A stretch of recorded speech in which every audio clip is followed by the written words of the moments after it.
piece of paper, chuck it in there, and I'd endeavour at some points during the evening to pick one out and do my best to give it some kind of intelligent response. Okay?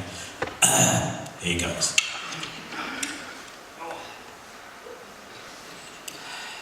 Oh, you've been very busy, I can see that.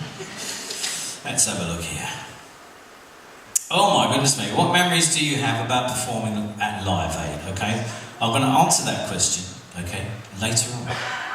How about that? See, that's coming later.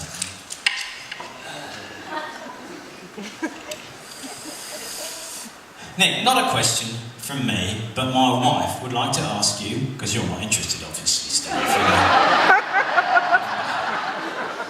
He was dragged along, wasn't he? So. But my wife would like to ask you if you would come into the audience for a photo with her.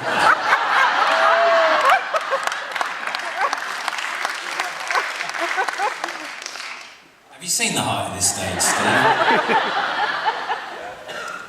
Might better get down, I wouldn't get up again though, so. But I may be mingling after the show, so there may be an opportunity there.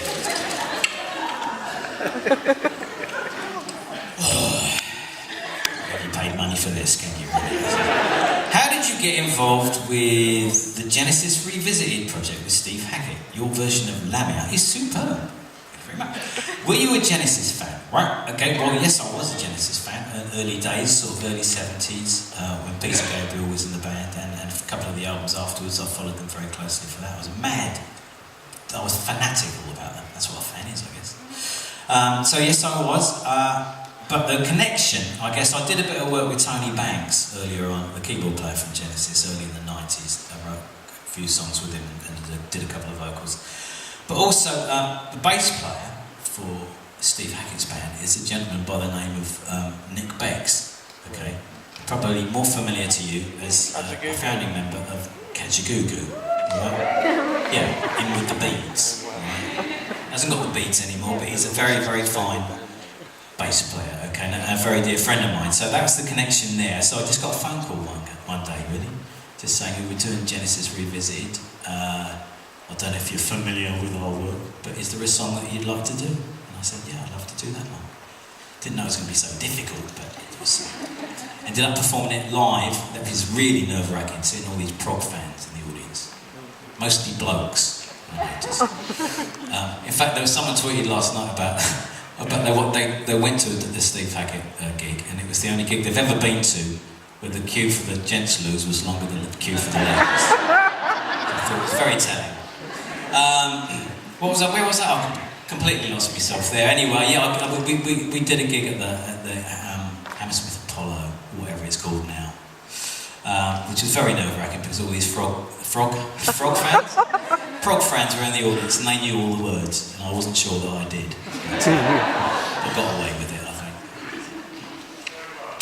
One more in this session, one more. Let's see what we've got here. Nick, what is the best gig you've ever been to and why? From Judy Croom. Billy No Mates, who's come on her own. Aww. Judy, well thanks for coming, Judy. Best gig, it's been loads, fantastic gigs. I remember, what sticks out?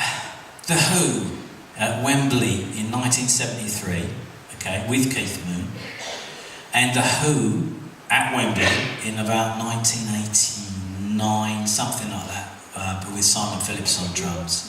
That was pretty amazing as well. Toto with Simon Phillips on drums, that was pretty amazing as well. Oh God, I don't know. There's some great gigs from my youth. I used to go and watch Hawkwind and Rory Gallagher, people like that at the Ipswich region. Still there you go. Alright, anyway, let's have some music.